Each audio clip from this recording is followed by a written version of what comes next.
Bonjour à tous.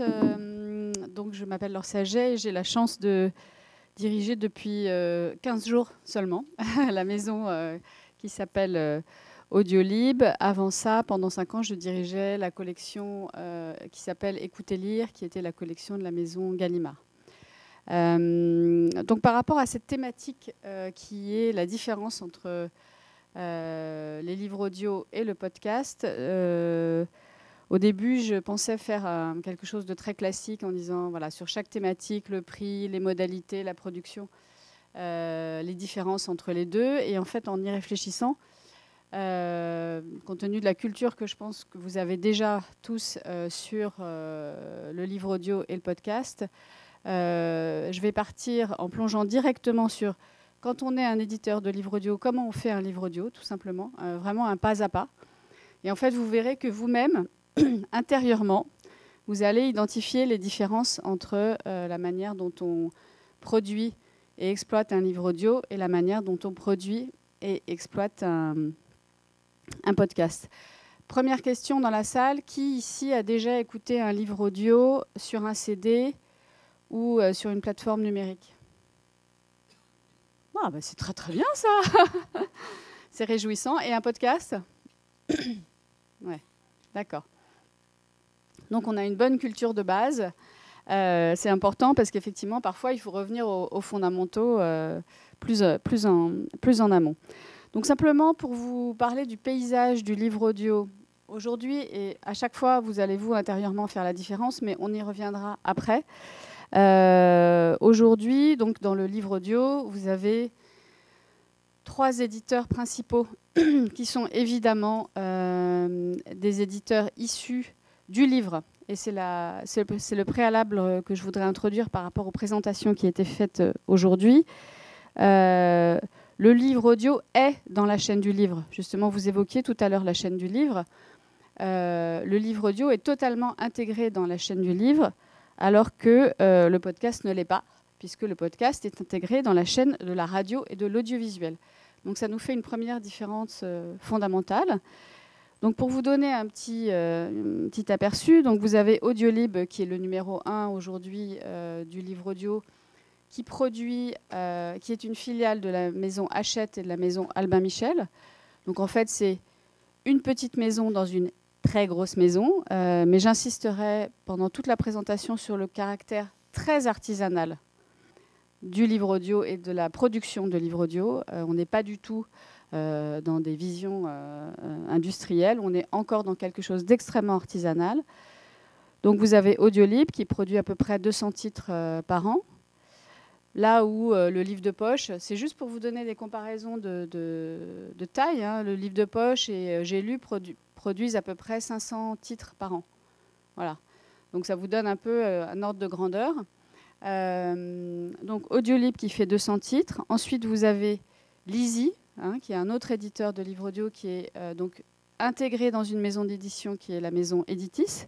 Donc ça, c'est hyper important. Eux, ils produisent à peu près entre 100 et 150 titres. Quand ils se sont lancés il y a à peu près 5 ans, ils produisaient 200 titres par an. Mais là, ils sont arrivés à une vitesse de croisière. Et puis, vous avez Écouter Lire, qui est donc la collection de livres audio de Gallimard. Vous avez aussi quelques maisons d'édition petites, mais historiques et emblématiques, comme les Éditions des Femmes, qui est la première maison d'édition qui a compris l'importance de mettre en voix la littérature. Voilà, vous avez comme ça plein d'indépendants. Vous avez une petite maison qui s'appelle Volume, basée à Bordeaux, par exemple, qui est une maison qui ne produit que des livres audio numériques. Et on y reviendra tout à l'heure sur la question de est-ce qu'on garde le CD ou pas. Voilà, donc vous avez un paysage qui aujourd'hui est encore vraiment ancré dans la chaîne du livre. Et ça c'est important. Il faut avoir en tête que sans livre, il n'y a pas de livre audio. Et donc ça, je le présenterai dans la manière de produire un livre audio. Donc une fois qu'on a fait ça, est-ce que vous avez des questions sur le paysage? Est-ce que vous connaissiez toutes ces maisons d'édition de livres audio? Est-ce que vous les avez identifiées? Est-ce que vous en connaissez d'autres? Est-ce qu'il y a des maisons d'édition régionales qu'on ne connaîtrait pas au SNE? Donc le SNE a une commission dédiée au livre audio. Ça, c'est quand même assez important. Ça veut dire que l'édition française a pris conscience de l'importance du livre audio au point de créer une commission livre audio en son sein, comme il y a une commission littérature, comme il y a une commission numérique. Il y a une vraie commission dédiée au livre audio dans laquelle tous les éditeurs de livres audio français sont représentés, qu'ils soient ou non des filiales de maisons d'édition. C'est-à-dire qu'ils peuvent être complètement indépendants. Ils ont quand même le droit d'être là comme éditeurs de livres audio SNE. Est-ce que vous avez des questions là-dessus ?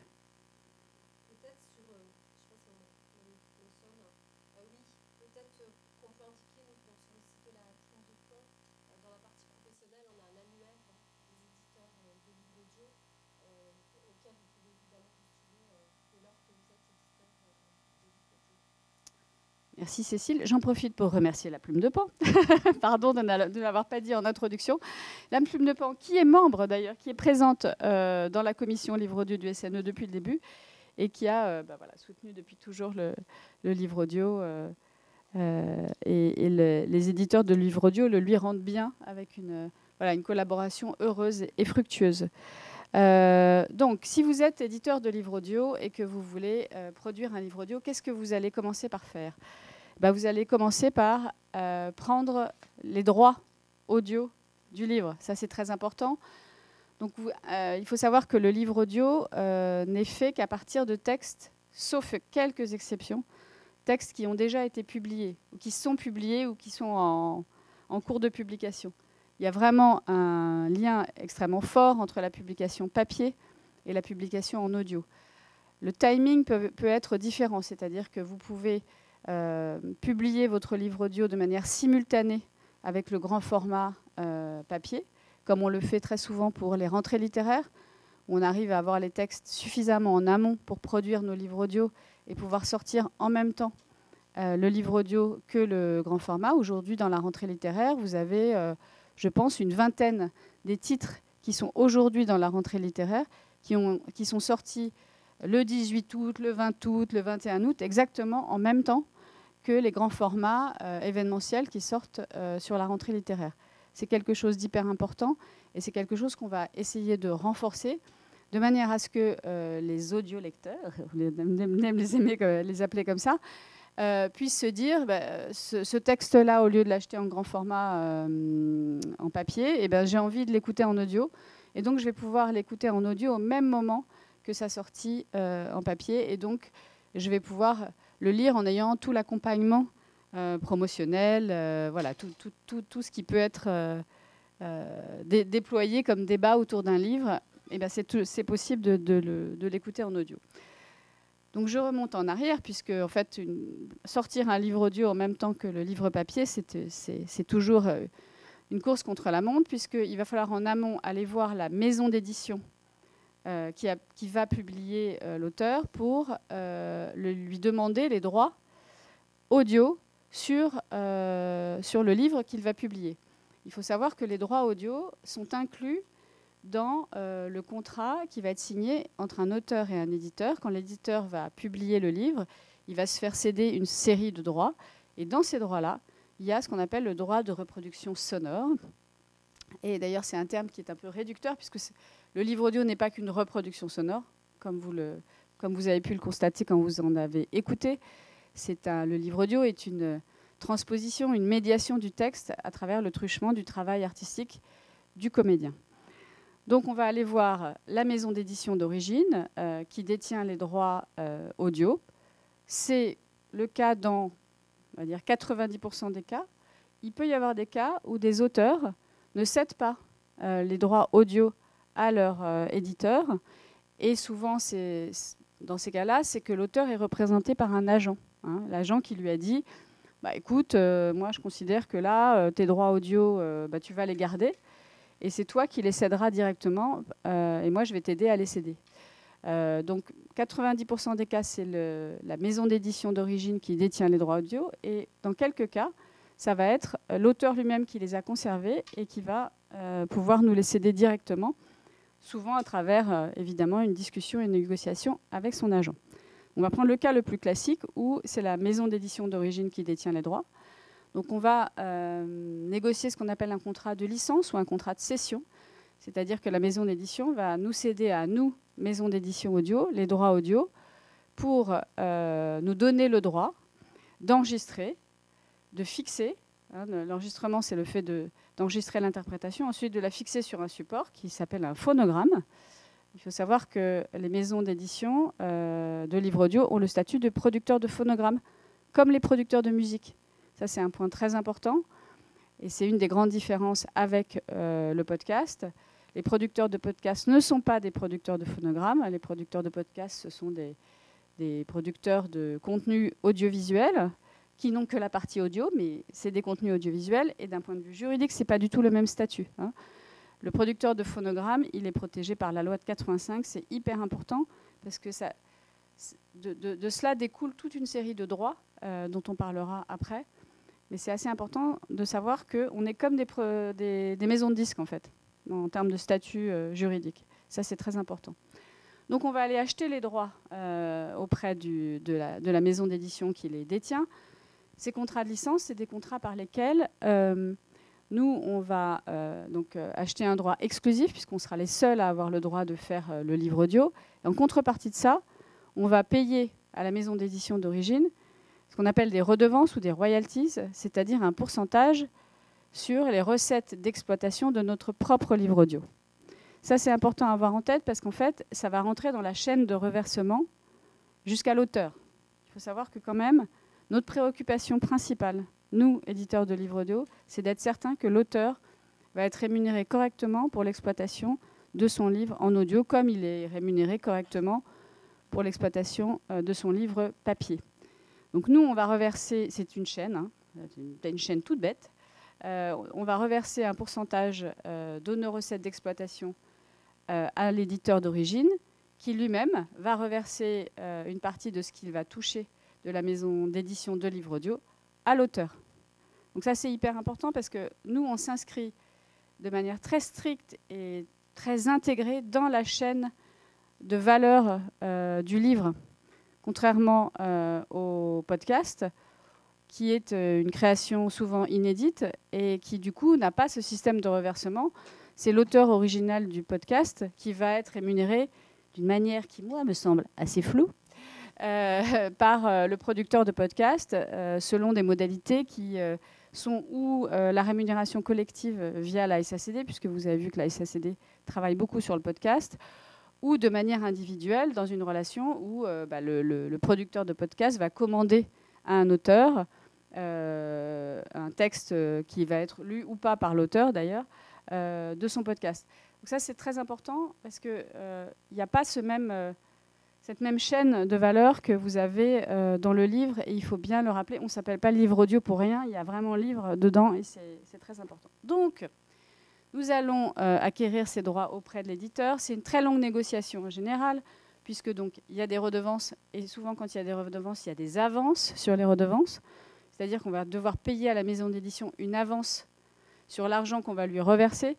Ça rentre dans notre ligne de coût, et il faut en avoir bien conscience. C'est pour ça que produire un livre audio, c'est cher. C'est-à-dire qu'on va lui payer une avance qu'on va espérer rembourser avec les ventes ensuite. Mais celui qui prend le risque financier de payer l'avance et ensuite de payer la production, c'est l'éditeur de livres audio. C'est pour ça qu'il n'y a pas tant de nouveaux éditeurs de livres audio qui se créent tous les jours, parce qu'en fait, c'est une logique d'investissement et c'est une logique de production avec une prise de risque. Et c'est pour ça que souvent, les maisons d'édition de livres audio doivent être adossées à des maisons plus grosses, parce qu'en fait, le marché progresse, mais on n'est pas encore dans une maturité du marché qui fait qu'on peut y aller sereinement sur la production d'un livre audio. On est toujours un petit peu en risque. Donc une fois qu'on aura signé ce contrat, donc on va avoir évidemment l'autorisation de l'auteur, puisque la maison d'édition va avoir consulté son auteur pour savoir s'il est d'accord, évidemment, pour que son livre soit fait en audio, puisqu'on ne fait rien sans l'accord de l'auteur. Et donc l'auteur va avoir donné son accord pour dire je suis tout à fait très content que mon livre passe en audio. Il faut savoir qu'aujourd'hui, moi, en 5 ans ou 6 ans de production de livres audio, j'ai aucun auteur qui m'a dit non, je ne veux pas. En général, ils sont tous très contents et le système est même en train de s'inverser. Avant, c'était la cerise sur le gâteau. Et aujourd'hui, dans la mesure où on parle beaucoup du livre audio, du succès, du progrès du livre audio, on a de plus en plus d'auteurs qui exigent la sortie en livre audio. Et c'est là où ça peut être délicat parce que la contrainte économique fait qu'on ne peut pas produire tous les livres qui sortent en papier en livre audio et qu'on a parfois des dilemmes, des noms à donner qui ne sont pas toujours très agréables à donner, mais tout simplement parce que financièrement, c'est trop risqué de produire en audio certains titres qui n'ont pas encore prouvé leur potentiel de vente, qui ferait que nous, on serait plus serein sur la manière de produire le livre audio. Puisqu'effectivement, tout bêtement, à chaque fois qu'on produit un livre audio, on fait un compte d'exploitation, hein. On regarde les ventes qu'on espère faire, on regarde combien ça va coûter de produire, et puis on essaye de faire qu'on soit au moins au point mort, c'est-à-dire qu'on ne perd pas d'argent sur chaque livre. Après, c'est exactement la même stratégie qu'une maison d'édition. C'est le même principe. C'est souvent, vous avez 3 auteurs qui font vivre les 7 autres sur 10. C'est-à-dire que vous avez 3 auteurs qui vous permettent de développer les 7 autres sur lesquels, pour l'instant, vous perdez de l'argent, mais dont vous pensez qu'un jour, ça va s'équilibrer. Donc, c'est toujours cet équilibre-là qui est en place. Donc, une fois qu'on a acquis nos droits, on est très content. On va ce qu'on appelle calibrer le texte. C'est-à-dire qu'on va regarder le texte et à partir du nombre de signes, tout bêtement, hein, on va à peu près calculer le nombre d'heures d'enregistrement que ça va donner. Ça, c'est des grilles de calcul qu'on a qui sont liées à notre expérience. Et un livre de 250 pages, ça fait à peu près 4-5 heures en enregistrement final. Donc là, on calibre le texte. On calibre le texte et on le qualifie, c'est-à-dire qu'on fait une analyse éditorialo-sonore du texte et on essaie d'identifier quelles sont les difficultés pour le passage à l'audio. Ça, c'est hyper important puisque tous les textes ne se transfèrent pas automatiquement à l'audio. Je vous cite un exemple très simple qui est les textes, souvent en non-fiction ou dans les essais, on peut avoir des schémas ou des choses comme ça qui sont structurantes dans le sens du texte. Ça, c'est très difficile à rendre à l'audio. Et donc, où on essaye d'intégrer un mini-paragraphe qui permet de faire la transition sans l'illustration, ou alors on intègre dans notre fichier des PDF qui font que quand les gens écoutent le livre audio, ils ont la possibilité de voir l'illustration. Ça, c'est un tout petit exemple. Mais vous pouvez avoir, par exemple, des passages où vous avez des dialogues hyper serrés avec 5 personnages qui se répondent les uns les autres. Et ça, c'est très compliqué à l'audio, puisqu'il faut bien avoir en tête que la personne n'a pas le texte et qu'il faut qu'au premier mot, il sache qui parle. Donc autant à l'écrit, c'est très simple, parce que grosso modo, vous suivez quand même qui parle. Autant à l'audio, quand vous avez des dialogues très resserrés, ça peut être très compliqué. Donc ça, c'est des choses qu'on travaille en amont et sur lesquelles on va faire tout ce qu'on appelle la préparation d'enregistrement. On regarde aussi toutes les questions de prononciation, tout bêtement, hein, c'est-à-dire tous les mots étrangers, quels sont les usages. Et donc, on prépare ce qu'on appelle une fiche d'enregistrement, qui est une sorte de pré-analyse du texte à destination du studio. C'est là où je fais ma transition sur le pas à pas de la production. Une fois que vous avez identifié quelles étaient les difficultés, les caractéristiques du texte pour la production, vous allez identifier un des studios avec lesquels vous travaillez. Il faut savoir qu'aucune maison d'édition aujourd'hui n'a de studio audio intégré. On travaille tous avec des studios indépendants, qui sont des studios son, qui ou ne font que du livre audio et du podcast. C'est assez rare. Souvent, ils font de la musique de film, de la musique, de la pub et du livre audio. Ils ont quelques cabines de speak pour faire du livre audio.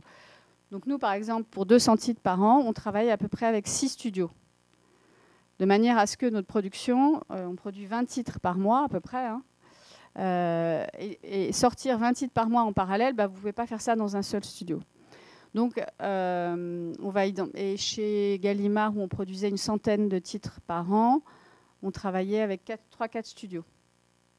Donc, on vient identifier, en fonction de la caractéristique du texte, et puis en fonction des charges de production des différents studios, avec quel studio on va travailler.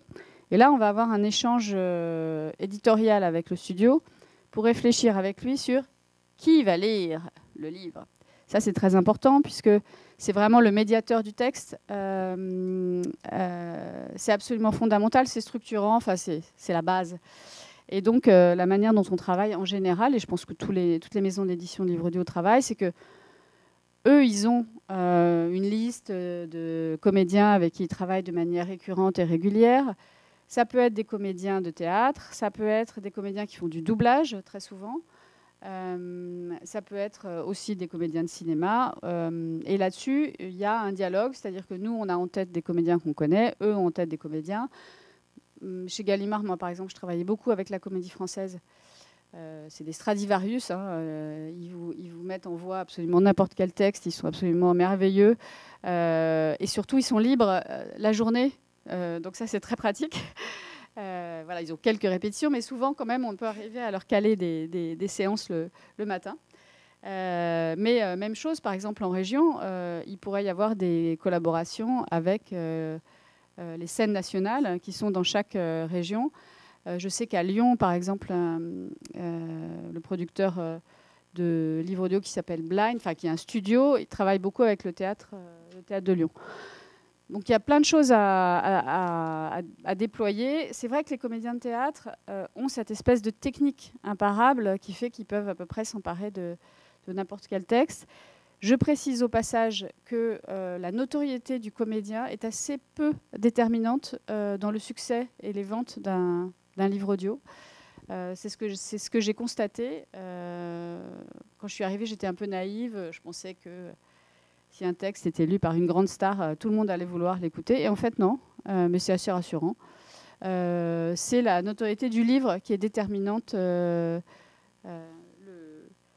L'énorme succès d'Audiolib, que je ne m'attribue pas du tout puisque je viens d'arriver, c'est Sapiens d'Harari. C'est l'énorme succès en livre audio, c'est absolument hallucinant. Ils ont dépassé 100 000 exemplaires. Il faut avoir en tête que quand on fait nos calculs, on considère grosso modo qu'on va vendre 100 fois moins de livres audio que ce qui a été vendu en papier. Donc on divise nos ventes potentielles par 100 par rapport au potentiel de vente papier. Donc si on était raisonnable, dans la mesure où il faut vendre au moins 1000 exemplaires d'un livre audio pour à peu près espérer rentrer dans ses frais, on ne produirait aucun livre audio qui n'a pas le potentiel de vendre 100 000 exemplaires de livres papier. Autant vous dire qu'évidemment, on ne respecte pas de cette règle, mais c'est juste pour vous donner des ordres de grandeur. Et donc, quand un Sapiens atteint plus de 100 000 exemplaires en livre audio, c'est juste un miracle. Et d'ailleurs, la proportion, du coup, n'est pas respectée. Elle est bien plus haute. Donc, il y a plein d'exceptions comme ça. Ah, c'est très long, hein. Je ne peux pas te dire exactement, mais je regarderai sur le site et je te dirai avant la fin de la séance. Mais c'est très long. Et je pense que c'est aussi cette longue... en fait, les gens ont peur de la taille du livre. Et finalement, ça les rassure de l'écouter en audio. Et ils ont raison, d'ailleurs. Le Capital au XXIe siècle, par exemple, pareil, ça fait partie des livres... Quoi ? Oui, il est super. Et effectivement, il est bien plus compréhensible à l'audio qu'en papier. Et ça c'est intéressant parce que ça montre l'importance de la médiation du comédien. C'est-à-dire l'intelligence du comédien fait quand même que le ton, la manière d'exprimer les choses donne une clarté, en fait. Hein. Et moi, j'ai vu Christophe Brault, qui est le comédien qui a enregistré Le Capital au XXIe siècle, travailler. Et c'est très impressionnant. Effectivement, il rend le texte plus intelligible. Le Capital, je crois que c'est un des livres qui est le plus acheté et le moins lu. C'est-à-dire qu'il a le plus bas taux de niveau de lecture. Ça, il le voit sur les liseuses. C'est assez drôle. Il voit le taux de complétion, ce qu'on appelle. Et on s'aperçoit qu'en fait... Mais bon, c'est pas grave. Hein, ça fait partie voilà, des miracles de l'édition. Donc, une fois qu'on a identifié le bon comédien, il faut savoir que le livre audio...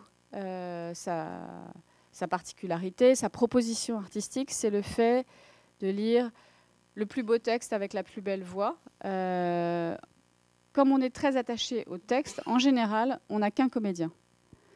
Sauf exception où vous avez des textes où vraiment vous avez des parties très identifiées.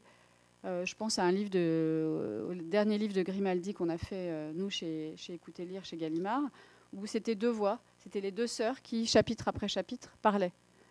Et donc là, on a fait le choix d'avoir 2 comédiennes différentes parce qu'on avait cette espèce de scission hyper identifiée, et puis que ça donnait un relief, une vie et une puissance à l'enregistrement. C'est Julia Piaton d'ailleurs qui a enregistré, qui est une super comédienne. Et du coup, il y avait un contraste hyper intéressant entre les deux comédiennes. Et ça aidait la lisibilité, l'intelligibilité du texte. C'est toujours ça notre philosophie, hein. C'est toujours être sur l'intelligibilité du texte. Et donc, la plupart du temps, on est quand même sur un seul comédien qui va lire l'intégralité du texte. Et c'est son talent qui va faire que on ne va pas mélanger les personnages. Moi, je me souviens des textes de Philippe Roth qu'on avait fait lire par Pierre-François Garel, qui est un espèce de dieu du livre audio. Il y avait 5 personnages qui s'engueulaient. Et ça passait, c'est-à-dire qu'on arrivait à identifier à l'oreille, mais sans que ce soit caricatural, parce que c'est ça qui est important aussi, et je le dis, parce que c'est aussi la philosophie de, je pense, tous les éditeurs de livres audio, il ne faut pas en faire trop. C'est-à-dire surjouer, c'est le pire des trucs en livre audio. On est vraiment au service du texte, c'est-à-dire qu'on n'est pas là pour en rajouter, on est là pour juste mettre en valeur la qualité d'un texte. Et je cite toujours l'exemple du Lambeau. Le Lambeau que j'avais lu en papier et qu'ensuite j'ai écouté en audio, lu par Denis Podalides, l'autre dieu du livre audio. En fait, vous avez toute la partie poétique du texte qui ressort par rapport à une lecture papier que vous pouvez avoir. Et faites l'expérience, parce que je trouve que sur ce texte-là, qui est un peu long, il est vrai, c'est vraiment frappant. Quand vous lisez le texte, finalement, vous êtes dans votre propre discours intérieur, et je trouve que ça assombrit quand même beaucoup les choses. Et quand vous l'écoutez en audio lu par Poda, vous avez toute la puissance poétique de l'écriture de l'auteur qui ressort. Voilà, donc on va choisir notre comédien. Pardon. Sapiens, 15h54. Un aller-retour à Nice, voilà, il faut calculer comme ça. Après, il faut avoir conscience que c'est risqué au niveau des péages et des sorties. Moi, j'ai loupé des sorties à cause d'un livre audio où j'étais tellement suspendue que voilà. Donc, effectivement, c'est bien, mais c'est risqué. Et sur les lieux d'écoute, c'est intéressant. La voiture, quand on est seul ou à deux, est d'accord sur ce qu'on va écouter, parce que c'est toujours le problème. La voiture, c'est un lieu hyper important, et moi, je trouve que le livre audio, par rapport au podcast, pour écouter beaucoup des deux, le livre audio demande ou une écoute dans un lieu fermé, une voiture, ou une écoute au casque. Parce que quand même, je ne sais pas quelles sont vos expériences, mais le livre audio demande plus de concentration que le podcast, où si on a un bruit de batteur ou un bruit qui fait qu'on n'entend pas pendant, je sais pas, 30-40 secondes, c'est moins gênant, je trouve, que quand on écoute de la littérature. Bon, après, vous me direz ce que vous en pensez. Voilà, donc on a identifié le studio, on a identifié le comédien.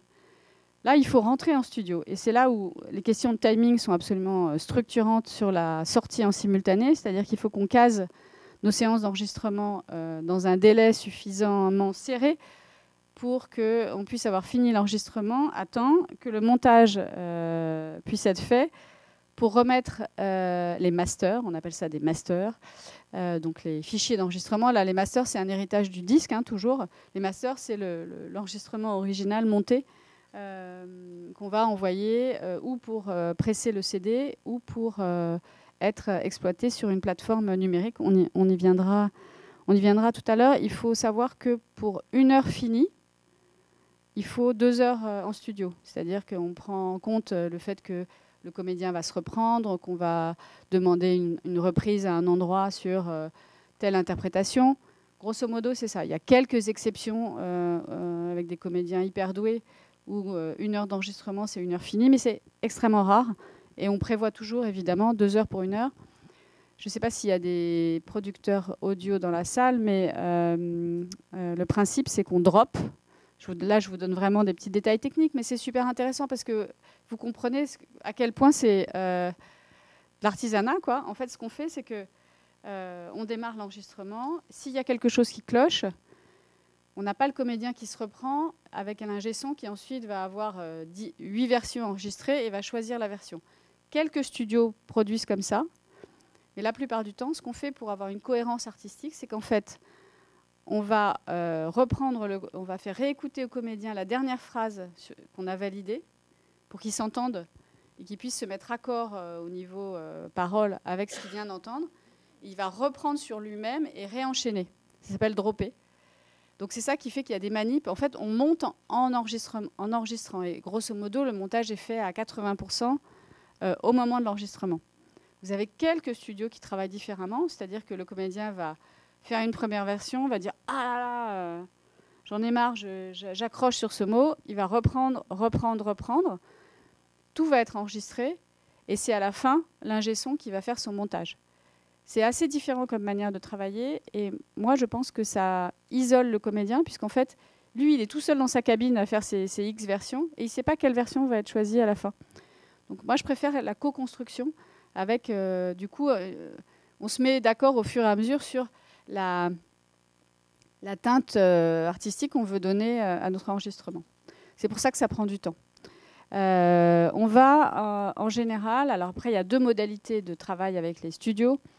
Vous avez des studios qui vous facturent les prestations techniques, la location du studio, la rémunération de l'ingé son et la rémunération du comédien. Et donc nous, il va nous faire une facture dans laquelle va être inclus l'ensemble des rémunérations de l'ensemble de la chaîne. Mais donc vous avez bien en tête qu'on rémunère un ingé son, un monteur, un comédien et souvent un directeur artistique. C'est-à-dire ce qu'on appelle la 3e oreille, c'est-à-dire quelqu'un qui n'est pas dans la truc technique, et qui va s'assurer que les choix artistiques de la maison d'édition, qui ont été mis dans les recommandations qu'on va faire au studio, sont assurés. Donc vous avez quand même du monde en cabine. Et donc il faut bien avoir conscience que le livre audio, c'est toute une chaîne de rémunération et c'est tout un écosystème de production qui va faire vivre pas mal de monde. La chance qu'on a, nous, c'est que les comédiens sont des intermittents du spectacle et donc c'est un statut qui soutient les comédiens et qui fait qu'on a des comédiens qui peuvent travailler avec nous. Et le travail qu'ils font en studio pour nos livres audio rentre dans leurs heures d'intermittence. Ça leur crédite des heures d'intermittence. Donc il y a les cas où le studio va nous facturer l'ensemble des prestations incluant celles du comédien. Et il y a des cas où nous allons contracter directement avec le comédien. Souvent, quand le comédien est une star ou quelqu'un de très connu, parce qu'il va demander une rémunération proportionnelle sur l'exploitation du livre audio, considérant que sa notoriété contribue à la notoriété au succès commercial du livre audio. Tous les cas sont possibles. Il y a des grandes stars qui le demandent, il y a des grandes stars qui ne le demandent pas. Tout est possible, vraiment. Et puis ça dépend de la relation avec l'auteur. Vous avez moi, je me souviens d'Alain Chabat quand il a eu la possibilité d'enregistrer le livre de Fab Caro, qui s'appelait Le Discours. Mais il était super content parce qu'il adorait Fab Caro. Donc la négociation s'est bien passée. Donc c'est comme tout. C'est aussi c'est là où on est dans un artisanat, c'est que c'est une question de relation. Voilà. Donc nous, éditeurs de livres audio, on va payer à notre studio toutes ces prestations techniques et incluant ou pas la rémunération du comédien qu'on va inclure par ailleurs. Donc une fois qu'on a fait tout ça, on a autre chose qui sont les visuels. C'est là où on renoue encore avec la chaîne du livre, c'est qu'en fait, vous avez toujours une couverture sur un livre audio. Souvent, c'est la même que le grand format, chaque fois que c'est possible, puisqu'en fait, l'idée, c'est vraiment de proposer, de dire, le livre, vous pouvez l'acheter en papier, l'acheter en e-book ou l'acheter en livre audio. C'est vraiment cette chaîne-là. C'est pour ça qu'on garde très souvent les mêmes illustrations. Et du coup, voilà, pareil, on va acheter les droits ou à la maison d'édition d'origine qui les a acquis sur le visuel du livre, ou alors on va aller directement auprès des sociétés qui représentent les illustrateurs ou directement auprès des illustrateurs. Tout ça, c'est pour vous dire que ça coûte cher de faire un livre audio. Et que donc, je pense que faire un podcast, ça coûte cher aussi. Mais disons que on est vraiment, nous, dans une chaîne de valeur. Donc une fois qu'on a terminé cette production, on récupère un master, et ce master, on va décider qu'on le presse en CD ou qu'on l'exploite, à minima qu'on l'exploite en numérique, hein, sur les plateformes que vous connaissez. Citez-moi une plateforme de livre audio pour voir si vous ne m'avez pas menti tout à l'heure. Une plateforme de livre audio numérique sur laquelle vous pourriez télécharger un livre audio. Ok. Oui, bien. Alors, boucle d'oreille, on les aime beaucoup en plus. Super. Et la plus grosse plateforme, ça vous dit, elle vous vient pas à l'esprit? Ah oui, c'est Dark Vador. Ouais, ok. D'accord. Voldemort, pardon. Voldemort. Donc oui, Audible. Tant pis, je la cite. Donc, on va, dans tous les cas, exploiter en numérique, ça c'est certain, sur toutes les plateformes. Donc, Audible, Storytel, Nextory, Boucle d'oreille, Apple Books aussi. Donc ça, l'exploitation numérique, elle est toujours garantie. Et le choix de le sortir en CD, aujourd'hui pour nous, c'est lié au potentiel de vente, hein, parce que ça coûte beaucoup plus cher de presser un CD. Et c'est lié aussi à la caractéristique littéraire, c'est-à-dire que on s'est aperçu là ces derniers temps qu'en fait la littérature marchait bien en CD. Tout ce qui est développement personnel, essai, développement professionnel, tous ces trucs-là, fantasy, marche beaucoup moins en CD. Donc typiquement la rentrée littéraire, on va la faire en CD, mais tout ce qui n'est pas littérature, on va en général plus hésiter à le faire. Je pense que c'est lié aux personnes qui ont toujours des lecteurs CD chez eux. Pardon? Ouais, exactement. Ouais. Mais c'est vrai, et d'ailleurs la question du cadeau, qui est un des grands leviers pour le livre, est un problème aujourd'hui pour le livre audio, parce qu'on a de moins en moins de supports. Mais il faut l'offrir à quelqu'un dont on sait qu'il a un lecteur CD, ce qui n'est pas... Voilà, c'est ça. Nous, on a résolu ce problème chez Gallimard. Ce qu'on fait, c'est que sur tous nos CD, on met un QR code pour le téléchargement numérique, de manière à ce que si vous offrez un CD à quelqu'un qui n'a plus de lecteur, il peut le mettre sur son téléphone et l'écouter quand même. Ça, c'est une des manières de résoudre et de garder ce côté cadeau. Mais c'est vrai qu'aujourd'hui, offrir un CD, c'est très, très bizarre. Mais et pourquoi on est très attaché aussi au CD? Parce que ça nous rattache de manière organique à la librairie. Les CD sont vendus en librairie. Et c'est vrai que, étant quand même rattaché à l'édition, on est très attaché au fait d'être présent en librairie. Et on réfléchit aujourd'hui à des manières d'être présent en librairie, en numérique, en travaillant main dans la main avec les libraires. On a prévu d'ailleurs de faire une intervention l'été prochain lors de l'événement de l'association des libraires, pour essayer de réfléchir tous ensemble à comment renouer et faire que le livre audio soit aussi un moyen d'animer les librairies, faire des rencontres avec des comédiens, faire des lectures, enfin plein de choses. Donc, une fois qu'on a notre master, on va donc le presser en CD. Donc là, on est dans une chaîne de production assez classique, hein, qui est liée, qui est très proche de l'édition. C'est-à-dire que vous allez valider vos visuels, aller négocier vos prix de fab, envoyer vos CD dans votre centre logistique, vous assurer que les CD sont bien livrés dans les librairies, enfin le truc classique de la chaîne. Et l'autre partie, donc c'est la partie numérique. Il faut savoir qu'aujourd'hui, c'est 80% de nos ventes, hein, donc c'est absolument structurant, le numérique. Et c'est ça qui progresse. Donc on accompagne ça de manière complètement assumée.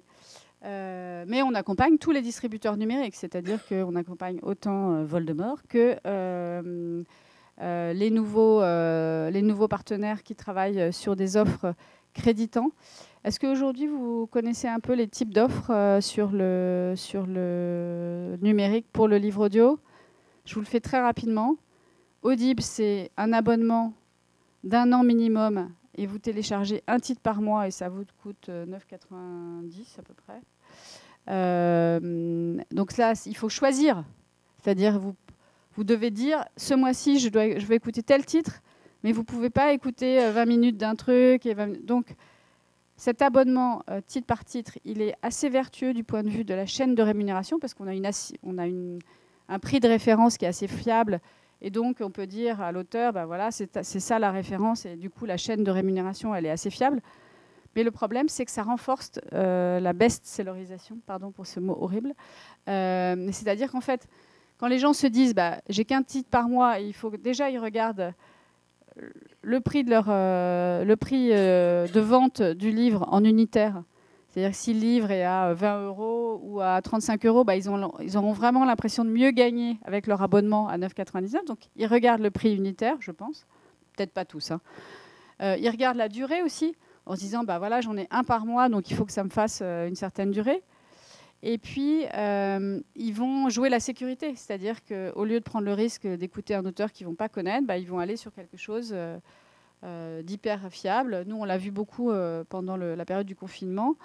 On a vu que qu'est-ce qui remontait bah, c'était les Harry Potter, c'était des choses comme ça. Donc, on a vu que ça faisait remonter tous les auteurs très connus. Et quand on défend des nouveaux auteurs, c'est un peu frustrant de voir qu'on a des systèmes qui renforcent cet effet-là. Donc ça, c'est assez structurant et important. Il faut l'avoir bien en tête. C'est le modèle donc, dominant.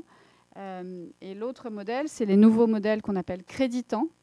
Nous, on les appelle comme ça. En fait, c'est vous abonnez et vous prenez un crédit pour 10 heures, 20 heures, 30 heures d'écoute. Et dans ces 10 heures, 20 heures, 30 heures d'écoute, vous allez pouvoir écouter ce que vous voulez.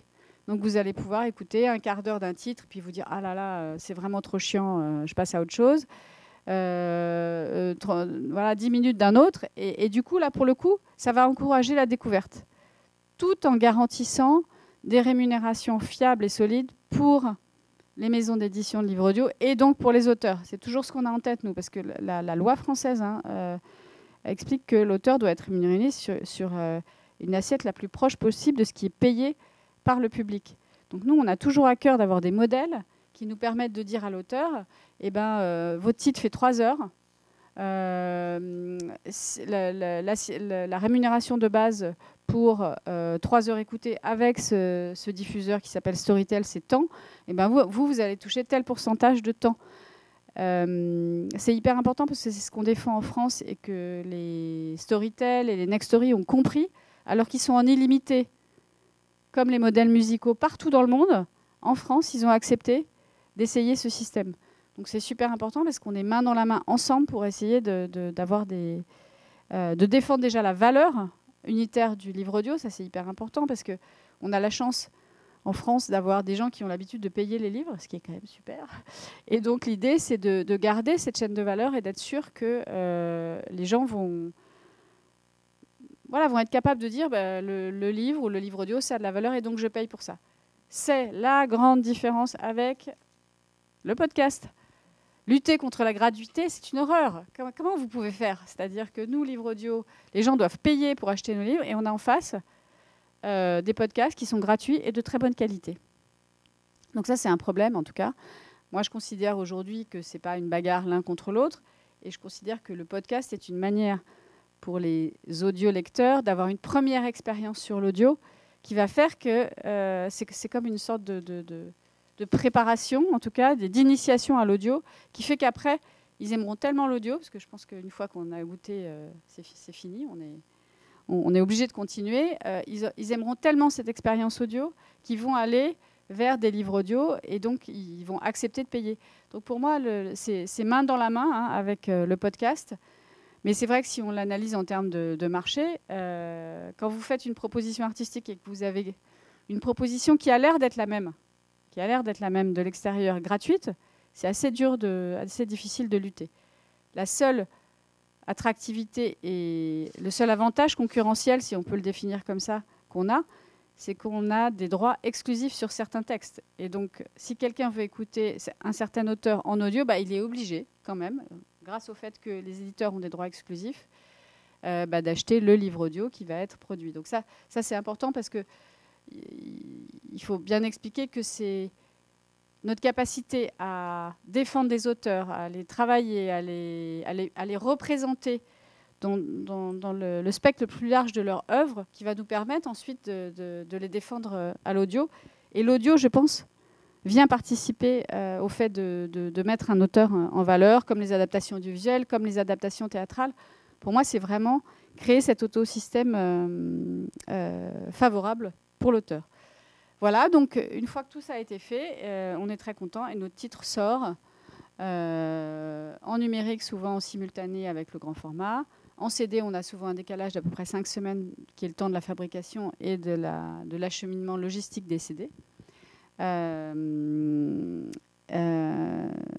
Et donc, il va y avoir cette vente sur laquelle je vous ai expliqué l'enchaînement de valeurs. Et ensuite, qu'est-ce qu'on fait? Donc on vend. Et une de nos responsabilités aussi, c'est les redevances, c'est-à-dire les rendus de compte. Il faut savoir qu'on est exactement comme un éditeur dans l'obligation de rendre des comptes à l'éditeur à qui on a acheté des droits pour que lui-même puisse rendre des comptes à son auteur. Et donc, on fait des rendus de compte. C'est un travail administratif harassant et difficile. Mais voilà, c'est vraiment le cœur de notre responsabilité et le cœur de cette chaîne de valeur qu'on soutient. On fait de la pub. Je tiens à le dire parce que c'est hyper important de savoir que les maisons d'édition de livres audio investissent en publicité et des sommes qui ne sont pas du tout négligeables. Donc nous, on l'explique déjà à notre éditeur grand format en disant « bah ouais, mais nous, on va acheter une campagne sur des podcasts d'ailleurs ». Ce qu'on fait très souvent, on achète, si vous écoutez des podcasts, vous voyez que très souvent, vous avez en pré-roll, en pré-écoute ou en post-écoute, des petits spots pour de la pub.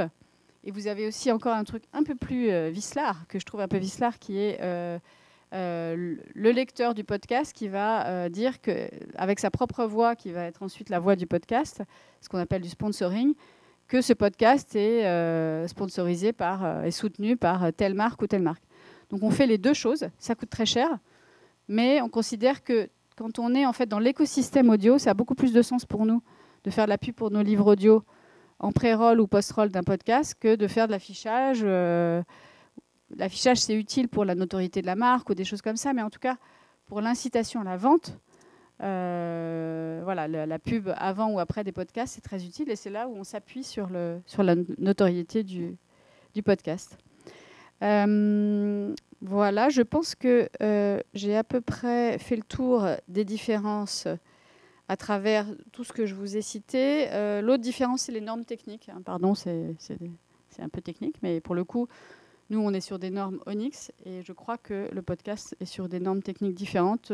Je ne sais pas très bien quelles sont les normes techniques du podcast, mais je pense qu'ils sont plus sur les normes radio, justement, que sur les normes que nous, on défend en livre audio. Voilà. Est-ce que vous avez des questions ?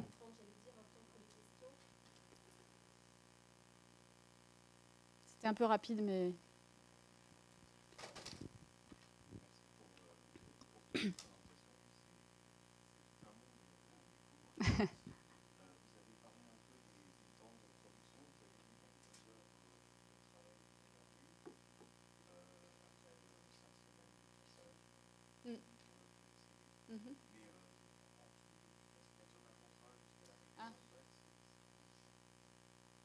Alors, idéalement, c'est 3 mois. Mais dans des cas d'urgence extrême, ça peut tenir en 1 mois. Mais c'est l'horreur. Tout le monde est stressé. Donc non, on préfère éviter. Mais effectivement, le plus court, c'est 1 mois. Et du coup, vous êtes un peu court aussi sur la communication. Il y a plein de choses que vous pouvez participer. Donc c'est dommage quand même.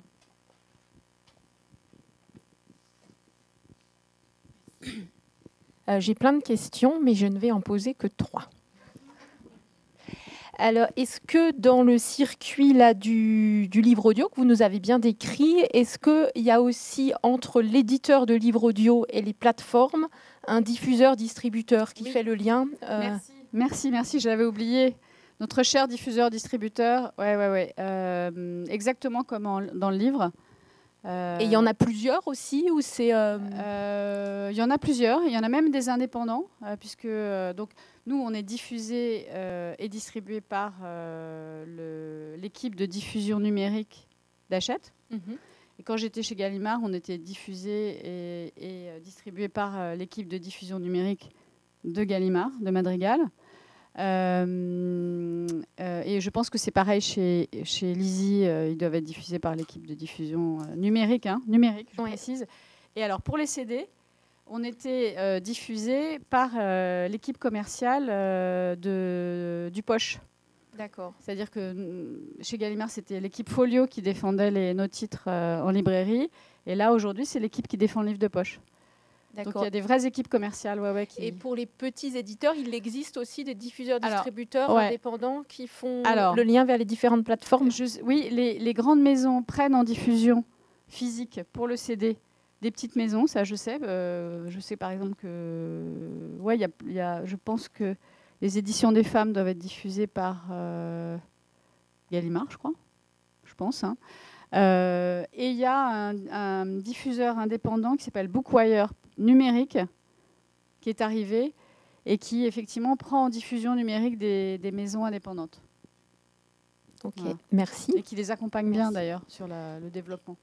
Je n'ai plus que 2 questions, mais je vais les poser en même temps. Quel est en gros, parce que vous dites c'est beaucoup d'investissement en moyenne ou avec une fourchette, le budget d'investissement pour une production, ça doit évidemment dépendre des longueurs.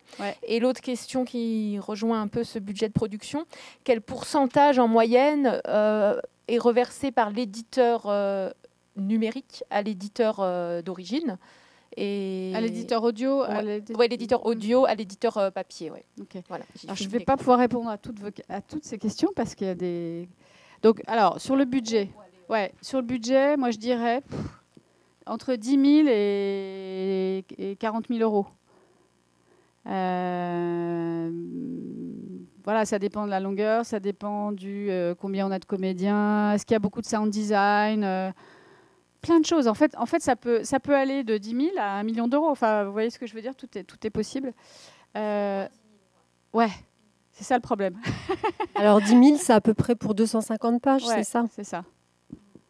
Donc c'est plus cher qu'un livre, en fait, quand même. Ouais, faut le rappeler. Et sur le reversement, donc le taux de licence entre l'éditeur de livres audio, c'est des négociations confidentielles, donc je ne peux pas vous le dire. Malheureusement, désolée. Peut-être juste moi pour compléter les questions de Mathilde, pour ne pas faire peur aux petits ou moyens éditeurs qui auraient envie de proposer une partie de leur catalogue en audio. On a parlé des coûts de production. Quelles sont les aides aujourd'hui éventuelles qui viennent soutenir la production de livres audio? Alors le CNL a une commission qui donne des aides, qui a à peu près 50% du budget de prod. Ça, c'est pas mal. Et c'est des vraies aides, c'est-à-dire que ce n'est pas des avances, c'est des vraies subventions, donc ça réduit vraiment votre risque. Il y a la SCPP et la SPPF qui sont, je ne l'ai pas précisé, mais la différence aussi entre le podcast et le livre audio, c'est que les sociétés de gestion collective qui gèrent les droits des producteurs phonographiques que sont les éditeurs de livres audio ne sont pas les mêmes que celles qui gèrent les droits des producteurs de podcasts, puisque les producteurs de podcasts sont plutôt avec la SACD, puisque on est dans le domaine de l'audiovisuel et de la radio, donc une gestion collective. Et pour les producteurs de phonogrammes, les sociétés qui représentent les producteurs, c'est la SCPP et la SPPF, qui gèrent notamment ce qu'on appelle la copie privée, mais je ne me lancerai pas dans une explication là-dessus. Mais donc SCPP et SPPF peuvent subventionner aussi certaines productions. Donc ça vaut le coup, quand on est producteur de livres audio, de s'inscrire dans une société de gestion collective. Bonjour. Déjà, merci pour votre présentation. J'ai juste une petite question. Je voulais savoir si vous aviez fait des études statistiques pour savoir en proportion quelle tranche d'âge consomme ce type de produit, les livres audio. Alors oui, ça a été fait. Il y a un baromètre, il y a une étude qui a été publiée en fin d'année dernière, Et je ne la connais pas par cœur, mais elle est disponible sur le site de... Oui, en fait, vous avez chaque année... Oui, puis, enfin, chaque année, vous avez la SOFIA, SGDL et CNE qui publie un baromètre des usages du livre audio et du livre numérique et qui est très complète. Et donc, si vous allez, du coup, je vais parler du site de la SOFIA parce que Carole sera là tout à l'heure. Si vous allez sur le site de la SOFIA notamment, vous pouvez trouver vraiment le rapport détaillé avec les tranches d'âge. Mais ce qu'on peut juste dire rapidement, c'est que les auditeurs aujourd'hui de livres audio sont pas que, mais rajeunissent. Voilà. Et ils se masculinisent. Voilà. Avant, c'était que des femmes d'un certain âge. Maintenant, c'est des hommes plus jeunes. Non, c'est un peu caricatural, mais allez voir le baromètre, c'est hyper intéressant. Et surtout de voir la manière dont ça évolue.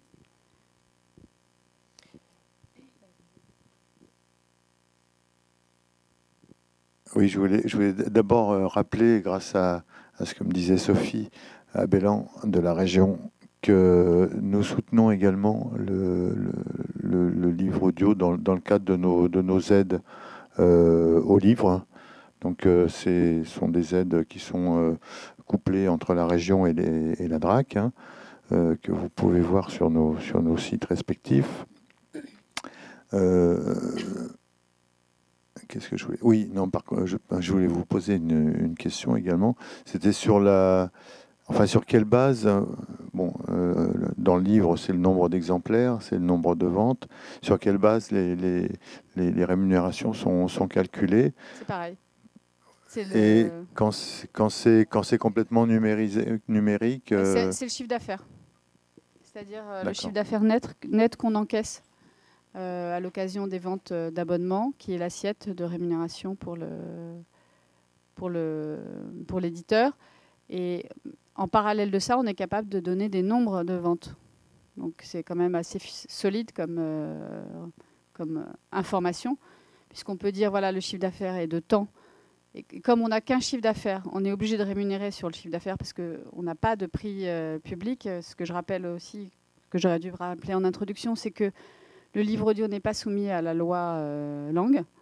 Et donc on a des prix libres. Il faut savoir que on se cale quand même en fonction de la durée. Enfin, on est assez pragmatique, hein, mais on n'a pas ce prix unique de référence.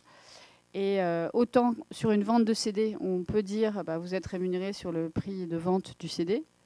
Autant sur les abonnements, on est obligé d'avoir comme assiette de rémunération les sommes qu'on va nous encaisser du distributeur numérique. Et évidemment, comme c'est souvent une assiette qui est plus petite, puisque c'est le net qu'on perçoit, on augmente les taux. C'est logique, proportionnellement. Mais en tout cas, les ayants droit, les éditeurs peuvent avoir un rapport chiffre d'affaires, nombre de ventes. Ça, c'est hyper important. Donc Sophie Abellan pour la région Grand Est. Voilà, je suis la collègue de Philippe pour les aides aussi aux éditeurs et aux libraires. Et effectivement, rappeler que dans notre soutien aux éditeurs indépendants de la région, il y a un volet dédié au développement du livre audio comme une source de développement économique, commercial, artistique pour les éditeurs papier. Et j'avais deux questions. C'était l'une sur la diffusion aussi et le marché ou le travail avec les bibliothèques aussi, la présence du livre audio dans les bibliothèques. Est-ce que comme les CD ou les DVD a tendance à, selon vous, à baisser, où il y a un travail aussi de fond et de médiation à mener avec les bibliothèques? Et l'autre question, c'était... on s'est parlé de la chaîne de valeur pour le livre audio, mais celle du podcast, a priori, mais c'est aussi pour avoir votre question, votre analyse, elle est basée que pour l'instant sur la publicité et le sponsoring. Il n'y a pas d'autre création de valeur Non. Et du coup, c'est économiquement, c'est déficitaire. C'est déficitaire. Ce que je vois, c'est qu'effectivement, plein de maisons de podcasts se sont lancées il y a 5 ans, là, quand ça a flambé. Effectivement, leur seul modèle, c'est celui que vous avez évoqué, et on voit qu'en fait, elles se font toutes racheter. Mais c'est bien pour elles, hein, parce que ce qu'elles font est super. Et donc, si elles ne sont pas adossées à un média, et donc si ce n'est pas du podcast de rediffusion, ce qu'on connaît avec Radio France ou les autres radios, la survie, c'est le rachat. Mais du coup, souvent, c'est des groupes médias qui rachètent. Les Échos a racheté un producteur de podcasts. Voilà. Et donc, le modèle, pour moi, en France, en tout cas, il n'est franchement pas encore en place pour que tous les membres de la chaîne soient rémunérés. Mais il paraît qu'en Angleterre, aux États-Unis, ça fonctionne mieux parce que le marché est plus gros, le marché publicitaire. Et est-ce qu'on peut imaginer qu'un éditeur de livres rachète un jour un studio de podcast pour en faire une cellule de promotion, de diffusion et de création de contenu? Alors, c'est complètement autre chose. Les maisons d'édition produisent beaucoup de podcasts, souvent pour des interviews d'auteurs, mais c'est du marketing. C'est-à-dire que c'est de l'investissement pour faire rayonner la notoriété de l'auteur, mettre en avant son travail. Donc oui, pour des économies d'échelle, pourquoi pas? Mais en fait, c'est un studio. C'est quoi? C'est un ingé son et un DA, hein, un studio de podcast et une cabine de speak, en fait. Et donc, est-ce que ça a du sens? En fait, moi, ce que j'ai compris, c'est que certaines maisons ont déjà des mini-studios d'enregistrement dans leurs locaux. Mais on ne peut pas dire que c'est du podcast. C'est juste un endroit où les auteurs viennent pour faire des petites capsules vidéo et des choses comme ça.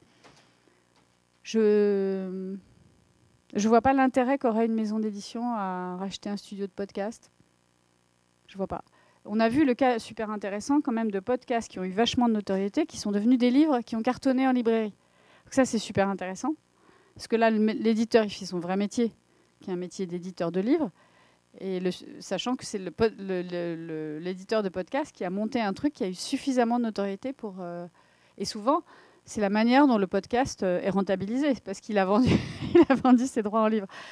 Donc, voilà, je trouve qu'il faut vraiment défendre la chaîne du livre, parce que c'est un modèle quand même qui se tient du point de vue de la chaîne de valeur. Merci.